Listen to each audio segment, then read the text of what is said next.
പത്തനാപുരം സ്ഥാനാർത്ഥി ഗണേഷ് കുമാറിനെതിരെ രൂക്ഷ വിമർശനവുമായി ജഗദീഷ്. സരിത പുറത്തുവിടുന്ന കത്തുകൾക്ക് പിന്നിൽ ഗണേശാണെന്ന് ജഗദീഷ് ആരോപിച്ചു.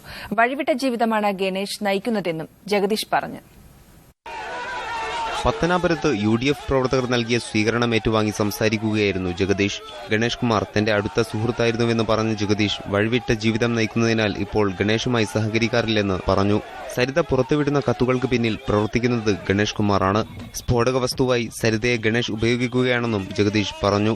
ചെളിവാരി എറിയുന്നതിന് വേണ്ടി അദ്ദേഹം കൊണ്ടുവന്ന സ്ഫോടക വസ്തു ആരാണ്, എന്താണ്?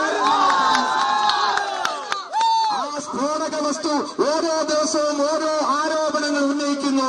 ആ എഴുതി കൊടുക്കുന്നത് ആരാണ്? എന്റെ സുഹൃത്തിന്റെ കൈപ്പട എനിക്ക് നന്നായിട്ടറിയാം.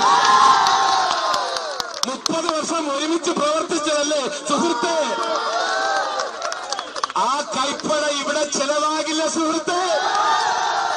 സ്ഥാനാർത്ഥിത്വം ഉറപ്പിച്ച ശേഷം ആദ്യമായി പത്തനാപുരത്ത് എത്തിയ ജഗദീഷിന് ഉജ്ജ്വല സ്വീകരണമാണ് UDF പ്രവർത്തകർ ഒരുക്കിയത്. മണ്ഡലത്തിന്റെ അതിർത്തിയായ വാളകത്ത് നിന്ന് DCC പ്രസിഡന്റ് കൊടിക്കുന്നിൽ സുരേഷിന്റെ നേതൃത്വത്തിൽ നൂറുകണക്കിന് പ്രവർത്തകരുടെയും വാഹനങ്ങളുടെയും അകമ്പടിയോടെയാണ് ജഗദീഷിനെ സ്വീകരിച്ചു പത്തനാപുരത്തേക്ക് കൊണ്ടുപോയത്. ശ്യാം ആർ ബാബു, മീഡിയ 1, കൊല്ലം.